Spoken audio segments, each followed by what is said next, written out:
Tu crois connaître les saloons de l'Ouest sauvage. Tu as vu les films. Le pianiste qui joue dans le coin, le shérif qui pousse les portes battantes, les cow-boys qui rient, boivent et jouent aux cartes dans une atmosphère de camaraderie poussiéreuse. Tout ce qu'on t'a montré est une construction, un mensonge soigneusement emballé pour rendre l'Amérique romantique.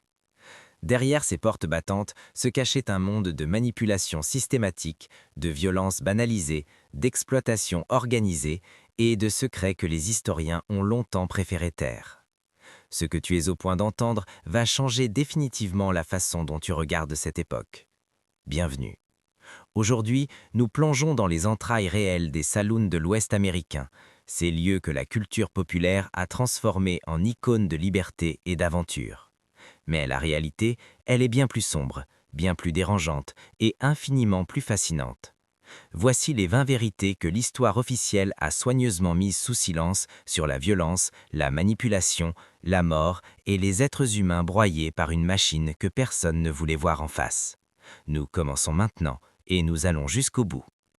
On t'a vendu l'image d'un espace de liberté totale, un lieu où l'homme pouvait entrer les poches vides, s'asseoir avec des inconnus et repartir avec des histoires plein la tête, une parenthèse dans la dureté du monde. La réalité, le saloon était une entreprise, une machine à profit froide et calculée. Chaque centimètre carré de cet espace avait été conçu pour te faire dépenser de l'argent que tu n'avais pas. Le comptoir était toujours placé à droite de l'entrée, car la majorité des hommes sont droitiers, et leur regard tombait naturellement sur l'alcool avant même qu'ils aient refermé la porte. Les miroirs derrière le bar, ils n'étaient pas là pour décorer, ils permettaient au barman de surveiller simultanément l'ensemble de la salle et de repérer qui trichait, qui était ivre au point de devenir dangereux et qui portait une arme qu'il n'aurait pas dû avoir. Le paradis de la frontière était un piège, élégalement conçu, parfaitement exécuté. Les cow-boys buvaient du whisky, tout le monde le sait. Ce que personne ne te dit, c'est ce qu'il y avait réellement dans ce whisky. Dans les années 1870 et 1880, la majorité de l'alcool servi dans les saloons de la frontière n'avait jamais approché une distillerie digne de ce nom. Les propriétaires mélangeaient de l'alcool de grain brut, souvent frelaté, avec du tabac à chiquer pour la couleur, du poivre de Cayenne pour brûler la gorge et simuler la force, parfois de la strychnine à doses infimes pour créer une sensation artificielle d'euphorie. De la strychnine, le même composé utilisé comme poison pour les rats. Des hommes mouraient, pas de balles, pas de couteaux, d'empoisonnement progressif déguisé en soirée festive. On appelait certains de ces mélanges le Taos Lightning ou le Coffin Varnish, le vernis à cercueil, et ce n'était pas une métaphore. Le verre que tu portais à tes lèvres pouvait être ta dernière décision consciente. Elles sont devenues le symbole ultime du saloon, ces portes à mi-hauteur qui s'ouvrent dans les deux sens. Elles semblent dire entre qui veut, sort qui veut, aucune contrainte, aucune frontière. Mais observe-les plus attentivement. Ces portes ne montraient que les pieds et la tête des clients à l'extérieur. Elles ne bloquaient ni le bruit, ni les odeurs, ni la vue partielle de l'intérieur. Leur fonction réelle était commerciale, attirer le passant en lui donnant un aperçu de l'ambiance sans l'intimider avec une porte fermée. Elles servaient aussi autre chose. Elles permettaient aux pistoleros et aux hommes en fuite d'évaluer rapidement qui se trouvait à l'intérieur avant d'entrer et de sortir en courant sans avoir à actionner une poignée. La liberté qu'elles symbolisaient, c'était du marketing avant l'heure, un habit visuel, un mensonge architectural. Tu imagines le pianiste dans le coin qui joue pour le plaisir de l'ambiance, mais les propriétaires de saloon avaient compris quelque chose que la science comportementale ne formalisera que des décennies plus tard. La musique accélère la consommation d'alcool. Un rythme rapide pousse les gens à boire plus vite. Une mélodie répétitive crée un état de semi-transe qui diminue le jugement. Le volume élevé empêche les conversations sérieuses et quand on ne peut pas vraiment parler, eh bien on boit. Les pianistes étaient recrutés non pour leur talent, mais pour leur endurance et leur capacité à maintenir un tempo précis pendant des heures. Certains jouaient 12-14 heures affilées. Dans les saloons les plus sophistiqués de Dodge City ou de Tombstone, on ajoutait des danseurs, pas pour le spectacle, mais pour maintenir les hommes dans un état d'excitation qui les rendait moins prudents avec leur argent. La musique n'était pas un divertissement, c'était une technique de manipulation de masse. L'Ouest sauvage est souvent présenté comme un territoire américain pur, blanc, anglo-saxon, protestant. La réalité des saloons contredit radicalement cette image. Les propriétaires de ces établissements étaient en majorité des immigrés, Irlandais fuyant la Grande Famine, Allemands échappant aux révolutions de 1848, Juifs d'Europe de l'Est cherchant une terre sans pogrom, Chinois venus construire les chemins de fer transcontinentaux et restés dans les marges de la société. Ces hommes avaient compris quelque chose d'essentiel. Le saloon était l'un des seuls commerces accessibles à ceux que la société refusait. Pas besoin d'un réseau établi, pas besoin d'un nom respecté. Il suffisait d'un local, d'alcool et de la capacité à gérer la violence. L'icône la plus américaine de la frontière était souvent construite et gérée par ceux que l'Amérique rejeta par ailleurs. L'ironie était presque parfaite. On t'a raconté que les duels de poker étaient des affrontements d'égos, des hommes testant leur courage et leur intelligence autour d'une table. Faux. Les joueurs professionnels, appelés gamblers ou sharps, qui officiaient dans les saloons de la frontière, étaient des techniciens de la tromperie. Ils passaient des années à maîtriser des techniques de manipulation de cartes, les coupes contrôlées, les distributions biaisées, les signaux discrets avec des complices placés dans la salle. Certains portaient des miroirs minuscules dissimulés dans leurs boutons de manchette pour voir les cartes distribuées, d'autres utilisaient des cartes légèrement biseautées, imperceptibles au tachet pour un amateur, immédiatement identifiables pour qui savait quoi chercher. Un cow-boy qui entrait dans un saloon avec 6 mois de salaire en poche et s'asseyait à une table de poker avait été statistiquement perdu avant même que les cartes soient battues. Ce n'était pas un jeu, c'était une exécution financière déguisée en divertissement. L'histoire romantique parle de filles de saloon, des femmes libres, indépendantes, qui avaient choisi leur vie. La mécanique réelle était un piège soigneusement conçu. Les femmes recrutées, souvent depuis des villes de l'Est avec de fausses promesses d'emploi de serveuses ou de chanteuses, arrivaient dans des villes comme Abilene ou Virginia City pour découvrir qu'elles devaient rembourser leurs frais de voyage, leur logement au-dessus du saloon, leurs vêtements imposés par le propriétaire et même le maquillage qu'on leur ordonnait de porter. Une dette artificielle calculée pour ne jamais être entièrement remboursée. Elles n'étaient pas des figures de liberté, elles étaient des prisonnières dont les barreaux étaient invisibles. Les duels au pistolet, les altercations au couteau, les explosions soudaines de violence, dans les films, ce sont des climax dramatiques, des événements rares qui marquent les récits. Dans la réalité des saloons de la frontière, la violence était aussi ordinaire que la poussière. Les archives de villes comme Deadwood, en Dakota du Sud, révèlent que les bagarres dans les saloons survenaient plusieurs fois par semaine dans les établissements les plus fréquentés. Les hommes arrivaient armés, alcoolisés, épuisés par mois de travaux dangereux, mines, élevage, construction de voies ferrées, et chargés de frustrations accumulées sans aucun autre excluti. Ce qui est troublant, c'est l'adaptation des témoins. Les clients qui assistaient à une bagarre sanglante continuaient souvent à boire pendant qu'on traînait le blessé dehors. Le pianiste reprenait sa mélodie, le barman essuyait le comptoir. La violence ne scandalisait plus, elle avait été normalisée jusqu'à l'invisibilité. Tu crois que les décisions politiques se prenaient dans les bureaux du gouverneur, dans les assemblées territoriales, dans les tribunaux. Dans l'ouest de la frontière, elles se prenaient au bar. Les saloons étaient les seuls espaces où tous les hommes, riches et pauvres, propriétaires terriens et journaliers, se retrouvaient dans un semblant d'égalité physique, et cette proximité créait un espace de négociation informel que nulle institution officielle ne pouvait reproduire. Les shérifs étaient élus en grande partie grâce aux campagnes menées dans les saloons. Les décisions d'attribution de terres se négociaient autour de verres de whisky. Les contrats miniers changeaient de main entre 2 parties de poker. Wyatt Earp lui-même, l'une des figures les plus célèbres de la loi dans l'Ouest, était copropriétaire de saloon dans Tombstone, Arizona. La ligne entre le représentant de la loi et le propriétaire de l'établissement qu'il était censé surveiller n'était pas floue, elle n'existait tout simplement pas. Le pouvoir n'était pas dans les institutions, il était dans qui contrôlait l'alcool. Doc Holliday, Wild Bill Hickok, Billy the Kid, des noms qui évoquent une certaine grandeur, une époque de courage brut et de justice improvisée. Regardez leur dossier réel. Doc Holliday était un joueur professionnel, tuberculeux, alcoolique chronique, responsable d'au moins plusieurs morts dans des altercations liées au jeu dans les saloons. Il n'était ni un héros, ni un justicier. Il était un homme violent dans un monde violent, dont la violence a été recodée en légende par des journalistes de l'Est en quête de sensationnel. Wild Bill Hickok a été abattu de par derrière, d'une balle dans la nuque, dans un saloon de Deadwood en 1876, dans une partie de poker. Sa main contenait 2 as et 2 8 noirs. On l'appelle encore aujourd'hui la main du mort. Ce qu'on oublie de mentionner, dans les jours précédant sa mort, Hickok avait exprimé une peur croissante et irrationnelle, se positionnant toujours dos au mur.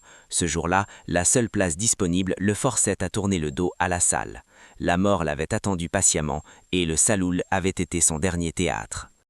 On parle des fusillades, on parle de la violence physique, personne ne parle des maladies. Dans des établissements où des dizaines, parfois des centaines d'hommes partageaient les mêmes verres mal rincés, les mêmes crachoirs au sol, une pratique universelle dans les saloons de l'époque, les pathogènes prospéraient.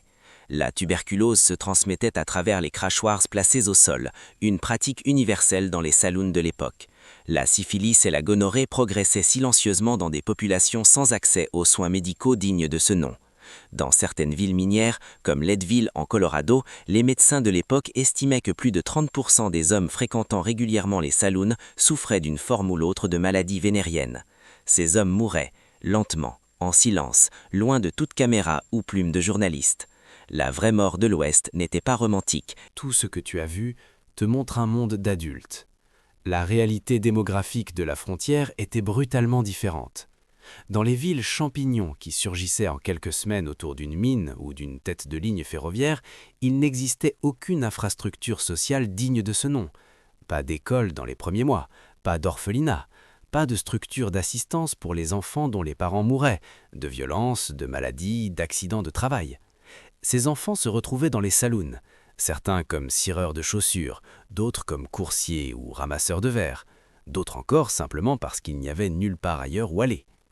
Des rapports de l'époque, conservés dans les archives du Kansas Historical Society, font état d'enfants de 8, 9, 10 ans dormant dans des arrière-salles de saloon, exposés quotidiennement à la violence, à l'alcool et à l'ensemble de ce que ces lieux contenaient de pire. Personne ne les protégeait, parce que dans la logique de la frontière, la protection des enfants était une notion de luxe, réservée aux villes de l'Est civilisées. Voici où la mécanique du pouvoir devient véritablement troublante. Dans les villes de la frontière, la même personne pouvait simultanément financer la campagne du shérif et entretenir des relations commerciales étroites avec les gangs qui opéraient dans la région. Ce n'était pas de la corruption au sens classique, c'était une stratégie de survie économique dans un environnement sans règles stables. Un propriétaire de saloon à Tombstone ou à Dodge City avait besoin de la protection de la loi pour éviter que ses établissements ne soient pillés. Mais il avait également besoin que les hors-la-loi continuent à venir dépenser leur argent, qu'ils proviennent de mines légales ou de braquages de diligence. Cela créait des situations de neutralité calculée. Quand un gang entrait dans un saloon après un crime, le propriétaire servait les verres, il ne posait pas de questions. Et si le shérif demandait s'il avait vu quelque chose, sa mémoire devenait étrangement défaillante. L'Ouest sauvage n'était pas une guerre entre le bien et le mal, c'était un système d'intérêts croisis dans lequel la vérité était la première victime, avant même les morts. C'est le point que les historiens mainstream ont le plus longtemps évité. Dans les États et territoires de la frontière ouest, particulièrement en Californie après la ruée vers l'or et dans les grandes villes minières du Nevada, certains saloons servaient de point d'entrée à des réseaux de trafic d'êtres humains organisés. Des femmes, principalement d'origine chinoise, étaient importées de force, vendues à des propriétaires de saloons ou de maisons connexes et maintenues dans des conditions proches de l'esclavage littéral. Le Six Companies, une coalition de marchands sino-américains, exerçait un contrôle quasi total sur ces flux dans certaines régions de Californie. Mais le trafic ne concernait pas uniquement les femmes chinoises. Des femmes blanches de l'Est, des femmes mexicaines, des femmes amérindiennes, toutes pouvaient se retrouver prises dans ces réseaux, transportées de ville en ville, vendues et revendues comme des actifs commerciaux. Les archives judiciaires de l'époque en portent la trace. Des procès épars, des témoignages fragmentaires, des condamnations rarissimes. Parce que les juges buvaient dans les mêmes saloons que les trafiquants. Tu imagines des explosions de violence imprévisibles, des hommes aux nerfs à vif qui dégainent trop vite. Dans de nombreux cas documentés, les morts dans les saloons n'étaient pas accidentelles. Elles étaient commandées. L'assassinat déguisé en querelle de bar était une méthode courante d'élimination d'adversaires commerciaux, politiques ou personnels. Un propriétaire de mine voulait récupérer les droits d'exploitation d'un concurrent, il suffisait de trouver un homme suffisamment désespéré ou suffisamment ambitieux pour provoquer une altercation. La sélection de la cible, la préparation du contexte, l'alibi du commanditaire, tout était planifié. Le saloon fournissait l'environnement parfait. Alcool, obscurité partielle, témoins peu rivexés et magistrats accommodants. L'historien David Courtwright, dans son étude sur la violence de la frontière américaine, note que la proportion de morts accidentelles dans les saloons masque une réalité bien plus organisée qu'il n'y paraît. L'Ouest sauvage n'était pas seulement violent, il était stratégiquement violent. Et la différence est abyssale. Voici une vérité que personne ne t'a présentée sous cet angle. L'alcool a été délibérément utilisé comme outil de déstabilisation des communautés amérindiennes, et les saloons de frontières ont été les points de distribution de cet outil. Des négociants sans scrupules fournissaient de l'alcool aux leaders de tribus lors de négociations de traités, des négociations qui dépossédaient ces mêmes tribus de leurs terres ancestrales. La dépendance à l'alcool, une fois installée dans des communautés qui n'avaient aucune tradition culturelle ou biologique de consommation de ce type de substance, se propageait avec une rapidité dévastatrice. Des témoignages de l'époque, conservés notamment dans les archives du Bureau des Affaires indiennes, décrivent des scènes d'une violence sociale et spirituelle totale autour des saloons situés aux frontières des réserves. Ce n'est pas une série de décisions individuelles malheureuses, c'est une politique, implicite parfois, explicite dans d'autres cas.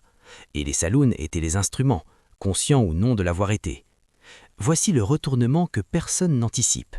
Vers les années 1880 et 1890, l'Ouest sauvage était en train de mourir. Les chemins de fer avaient apporté l'ordre, les villes s'étaient institutionnalisées, les hors-la-loi étaient morts ou emprisonnés. Les saloons perdaient leur raison d'être. C'est dans ce contexte que certains propriétaires, avec une lucidité commerciale troublante, ont commencé à vendre non plus de l'alcool, mais un mythe.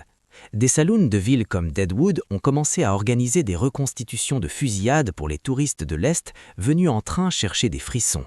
Des personnages locaux, anciens tireurs, anciens hors-la-loi repentis ou simplement imaginaires, étaient mis en scène pour quelques dollars par soir.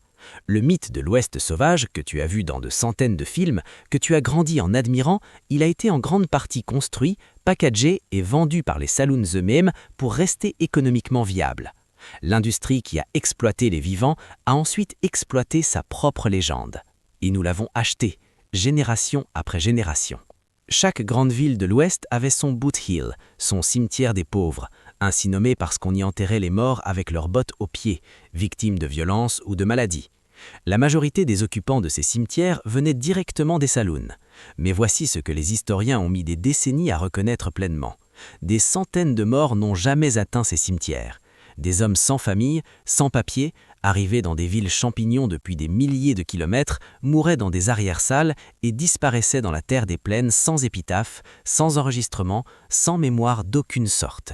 Des estimations basées sur les registres incomplets de l'époque suggèrent que pour chaque mort documentée dans un saloon de frontières, il en existait plusieurs autres non recensés. Ces hommes avaient des noms, des familles quelque part, à l'Est ou en Europe ou en Asie, qui ont attendu une lettre qui n'est jamais venue. L'Ouest sauvage les a avalés, et le sable a refermé sa gueule. Nous voilà au point final, et c'est le plus troublant de tous. Parce que la question n'est pas ce qui se passait dans les saloons de l'Ouest sauvage, la question est bien celle-ci. Pourquoi avons-nous choisi pendant plus d'un siècle de ne pas le voir? Les saloons n'étaient pas des anomalies, ils n'étaient pas des accidents de la frontière. Ils étaient le reflet parfaitement transparent de ce qu'une société produit quand on retire toutes les règles, toute la surveillance, toute la protection institutionnelle. Ce qui reste quand on enlève les contraintes, ce n'est pas la liberté glorieuse que Hollywood a vendue, c'est la hiérarchie brute, c'est l'exploitation des plus vulnérables par les plus organisés, c'est la vue lancée au rang de système économique. Nous avons romantisé les saloons parce que la vérité nous aurait obligés à poser des questions inconfortables sur la nature de nos propres sociétés. Sur ce qui nous retient, nous, aujourd'hui, de reproduire exactement les mêmes dynamiques dans d'autres formes, d'autres lieux, d'autres langages. Ces portes battantes ne s'ouvraient pas que vers l'intérieur d'un bâtiment du XIXe siècle. Elles s'ouvrent encore, si tu sais où regarder. L'Ouest sauvage n'était pas une époque héroïque, c'était un laboratoire, un espace où les mécanismes les plus fondamentaux du pouvoir humain opéraient sans masque, sans filtre, sans euphémisme. Les saloons étaient le cœur battant et le miroir le plus honnête. Ce que tu as entendu aujourd'hui n'est pas une collection d'anecdotes sombres, c'est une cartographie de ce que les êtres humains font quand personne ne regarde. La question qui devrait t'empêcher de dormir ce soir n'est pas ce que ces hommes ont fait il y a 150 ans, c'est celle-ci. Qu'est-ce qui a vraiment changé? Si cette vidéo t'a forcé à voir les choses différemment, c'est exactement son but. Laisse un commentaire avec la vérité qui t'a le plus troublé. Partage cette vidéo avec quelqu'un qui croit encore aux légendes. Et si tu veux continuer à creuser sous la surface de l'histoire officielle, tu sais ce qu'il te reste à faire.